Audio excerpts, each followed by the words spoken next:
Chapter 5, Part D of Greener Than You Think, by Ward Moore. Perhaps one of the things I most enjoyed about the Ivies was wandering through its acres, breathing through my pores, as it were, the sense of possession. I was walking through the cowslips and violets punctuating the meadow bordering one of the many little streams, when I came upon a fellow roughly dressed, the pockets of his shooting jacket bulging, and a fishing line in his hand. For a moment I thought him one of the gamekeepers and nodded, but his quick look and furtive gestures instantly revealed him as a poacher. "You're trespassing, you know," I said with some severity. "Why, no, governor," he admitted readily. "But I wasn't doing no harm. Just looking at this bit of water here and listening to the birds." "With a fishing line in your hands?" "Well, now, governor, that's by way of being a precaution. You see, when I go out on a little expedition like this to inspect the beauties of nature, which I admit I have no right to do, they being on someone else's land, I always say to myself, suppose you run into some gent looking at a lovely fat trout in a brook, and he hasn't got no fish line with him. What could be more philanthropic than I produce my bit of string and help him out? Ain't that a proper Christian attitude, governor?" "Possibly. But what, may I ask, makes your pockets bulge so suspiciously? Is that another philanthropy?" "Accident, governor, sheer accident. Walking along like this with my head down, I always seem to come upon 2 or 3 dead hares, or now and then a partridge or grouse. Natural mortality, you understand. Well, what could be more humane than to stuff them in my pockets and take them home for a proper burial? You know, in spite of all the Labour governments and strange doings in Parliament, there are still pretty strict laws against poaching." "Poaching, governor? I wouldn't poach. I respect what's yours just as I respect what's my own. Trespassing, maybe. I likes to look at a little bit of sky or hear a meadowlark or smell a flower or two. But poaching? Really, governor, you hadn't ought to take away a man's character." I thought it a shame so sturdy and amusing a fellow should have to eke out his living so precariously. "I'll tell you what I'll do," I said. "I'll give you a note right now to my head gamekeeper and have him put you on as an assistant. 30 shillings a week, I think it pays." "Well, no, thank you, governor, but really I don't want it. 30 bob a week? What should I do with it? Nothing but go down to the Holly Tree and get drunk every night. I'm much better off as I am. Total abstinence, in a manner of speaking. No, no, governor, I appreciate your big heart, but I'm happy with my little bit of fish and a rabbit in the pot. Why should I set up to be an honest working man and get dissatisfied with my life?" His refusal of my well-intentioned offer did not irk me. In a large and tolerant view, you could almost say we were both parasites upon the Ivies, and it would not hurt me if he stole a little of my game to keep himself alive. I gave him a note to protect him against any of the keepers who might come upon him as I had, and we parted with mutual liking, I remembering for my part that I was an American, and all men, poacher and landlord alike, were created equal, no matter how far each had come from his beginnings. Shortly after, Miss Francis ended her long sojourn at Mount Whitney and returned to England. The ordeal of living surrounded by the grass, which had destroyed her assistants, seemed to have made no other change in her than the fading of her hair, which was now completely white, and a loss of weight, giving her a deceptive appearance of fragility at variance with the forthrightness of her manner. I put down her immunity to agoraphobia as just another evidence that she was already mad. Her refusal to accept the limitations of her sex and her complete indifference to our respective stations were mere confirmations. With her usual disregard of realities, she assumed I would go on financing her indefinitely, in spite of the hundreds of thousands of pounds I had paid out without visible result. "I've really got it now, Weener," she assured me in a tone hardly befitting a suppliant for funds. "In spite of the incompetence you kept sending, in spite of mistakes and blind alleys, the work on Whitney is done, and successfully. The rest is routine laboratory work, a matter of quantities and methods of application. I don't know that I can spare you any more money, Miss Francis." She laughed. "What the devil's the matter with you, Weener? Are your millions melting away? Or do you think any of the spies you set on me capable of carrying on? Or are you just trying to crack the whip?" "I set no spies, and I have no whip. I merely feel it may not be profitable to waste any more money on fruitless experiments." She snorted. "Time has streamlined and inflated your platitudes. When I am too old to work and ready for euthanasia, I shall have you come and talk me to death. To hear you, one would almost think you had no interest in finding a method to counter the grass." Her egomania and impertinence were really insufferable. Her notion of her own importance was ludicrous. "Interested or not, I have no reason to believe you alone are capable of scientific discovery. Anyway, the world seems pretty well off as it is." She tugged at her hair, as if it were false and would come off if she jerked hard enough. "Of course it's well enough off from your point of view. It offers you more food than you could eat if you had 1,000,000 bellies, more clothes than you could wear out in 1,000,000 years, more houses than you could live in, if the 1,000,000 contradictions which go to make up any single human were suddenly made corporeal. Of course you're satisfied. Why shouldn't you be? If the grass were to be pushed back and the world once more enlarged, if hope and dissatisfaction were again to replace despair and content, you might not find yourself such a big toad in a small puddle, and you wouldn't like that, would you?" I had intended all along to give her a small pension to keep her from want and allow her to putter around, but her irrational accusations and insults only showed her to be the kind from whom no gratitude could be expected. "I'm afraid we can be of no further use to each other." "Look here, Weener, you can't do this. The life of civilization depends on countering the grass. Don't tell me the world can go on only half alive. Look around you and notice the recession every day. Outside of your own subservient laboratories, what scientific work is being done? Since Palomar and Mount Wilson and Flagstaff went, what has happened in astronomy? If you pick up the shrunken pages of your Times or Tatler, do you wonder at the reason for their shrinkage, or do you realize there are fewer literates in the world than there were 10 years ago?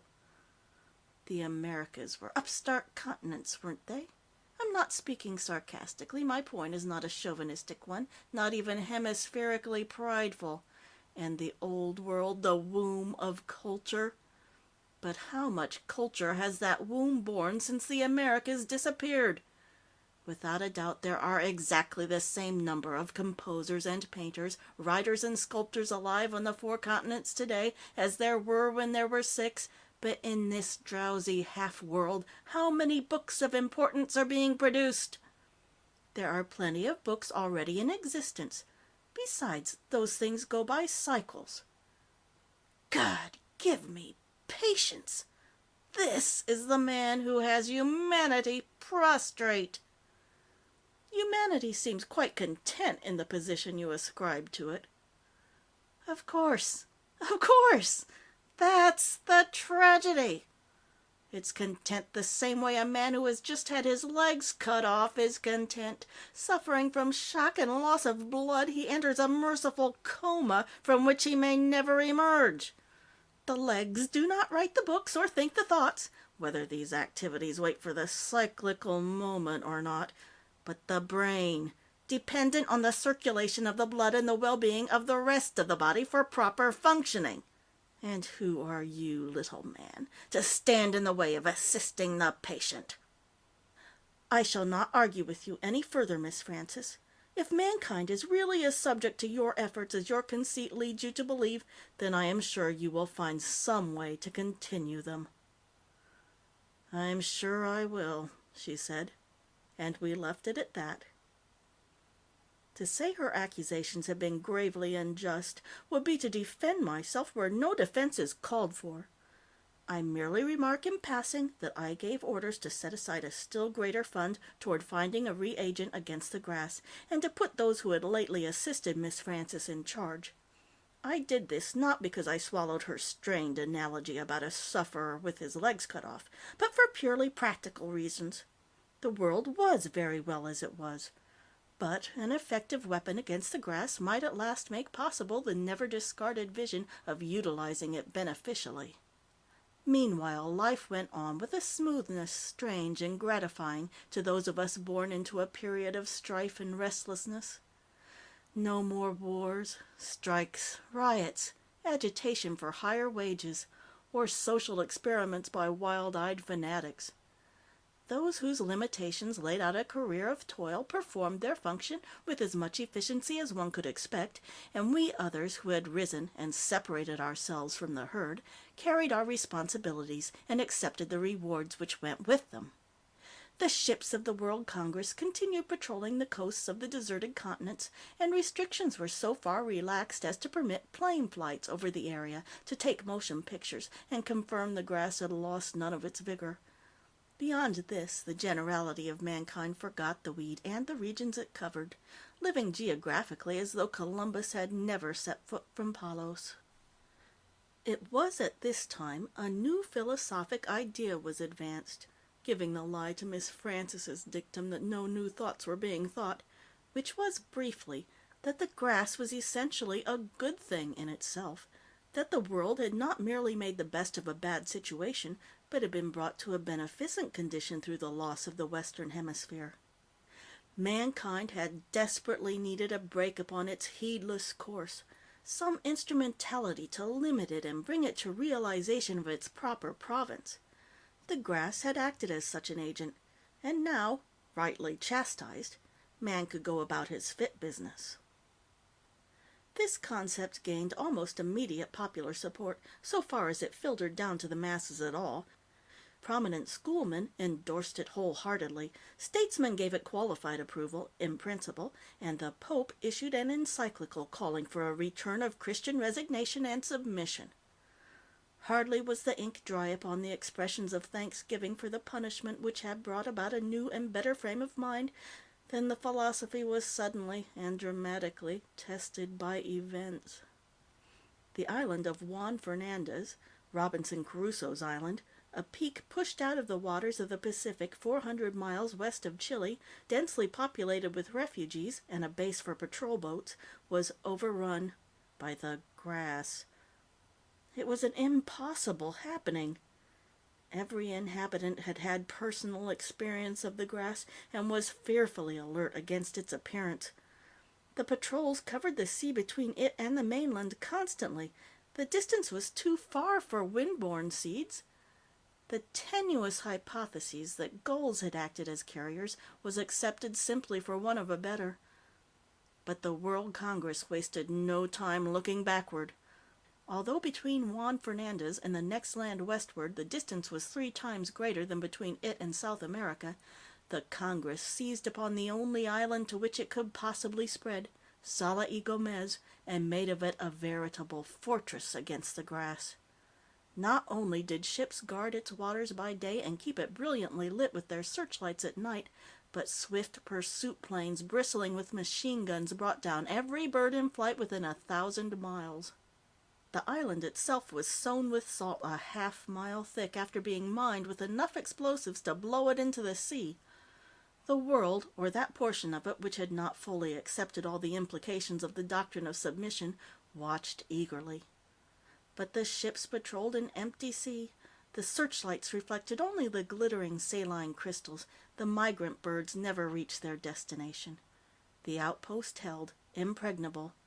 Again, everyone breathed easier. 500 miles beyond this focal point, its convict settlement long abandoned, was Easter Island, Rapa Nui, home of the great monoliths whose origin had ever been a puzzle. Erect or supine, these colossal statues were strewn all over the island. Anthropologists and archaeologists still came to give them cursory inspection, and it was on such a visit, an unmistakable clump of grass was found. Immediately the ships were rushed from Sala y Gomez. Planes carrying tons of salt took off from Australia, and the whole machinery of the World Congress was swiftly put in operation. But it was too late. Easter Island was swamped. Uninhabited Ducie went next, and Pitcairn, home of the descendants of the Bounty mutineers, followed before even the slightest precautions could be taken. The grass was jumping gaps of thousands of miles in a breathless steeplechase. On Pitcairn there was nothing to do but rescue the inhabitants. Vessels stood by to carry them and their livestock off. The pale brown men and women left for the most part docilely, but the last Adams and the last McCoy refused to go. Once before our people were forced to leave Pitcairn and found nothing but unhappiness. We will stay on the island to which our fathers brought their wives. There was no stopping the grass now, even if the means had been to hand. The Gambiers, the Tuamotus, and the Marquesas were swallowed up. Tahiti, dwelling place of beautiful if syphilitic women, disappeared under a green blanket, as did the Cook Islands, Samoa, and the Fijis. The grass jumped southward to a foothold in New Zealand and northward into Micronesia. Panic infected the Australians, and a mass migration to the central part of the country was begun, but with little hope the surrounding deserts would offer any effective barrier. My first thought, when I heard the grass for the second time had broken its bounds, was that I had perhaps been a little hasty with Miss Francis. It was not at all likely she would succeed where so many better trained and better equipped scientists had so far failed, but I felt a vicarious sympathy with her as being out of the picture when all her colleagues were striving with might and main to save the world, especially after the years she had spent on Mount Whitney. It would be an act of simple generosity on my part, I thought, to give her the wherewithal to entertain the illusion of importance. When all was said and done, she was a woman, and I could afford a chivalrous gesture even in the face of her overweening arrogance. I am sorry to say she responded with complete ill grace. I knew you'd eventually have to come crawling to me to save your hide. You mistake the situation entirely, Miss Francis, I informed her with dignity. I am conferring, not asking favors. I have every confidence in my research staff. My God, those guinea pig murderers, those discovery forgers, those white-smocked acolytes in the Temple of Yes.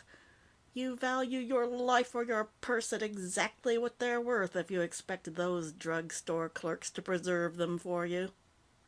I doubt if either is in the slightest danger, I assured her confidently. Hysterics have lost perspective. Long before the grass becomes an immediate concern, my drugstore clerks, with less exalted opinions of their talents than you, will have found the means to destroy it. A soothing fairy tale. Weener, the truth is not in you. You know the reason you come to me is that you're frightened, scared, terrified. Well, strangely enough, I'm not going to reject your munificence. I'll accept it because to do God's work is more important than any personal pride of mine or any knowledge that one of the best things Synodon Dactylon could do, if I do not take too much upon myself in judging a fellow creature, would be to bury Albert Weener. I remained unmoved by her tirade. When you returned from Whitney, you told me there remained only details to be worked out. About how long do you think it will be before you have a workable compound? She burst into a laugh and took out her toothpick to point it at me. Go and put your penny in another slot if you want an answer to an idiot question like that. How long? A day, a month, a year, 10 years. In 10 years, I began. Exactly, she said, and put away the toothpick. End of Chapter 5, Part D.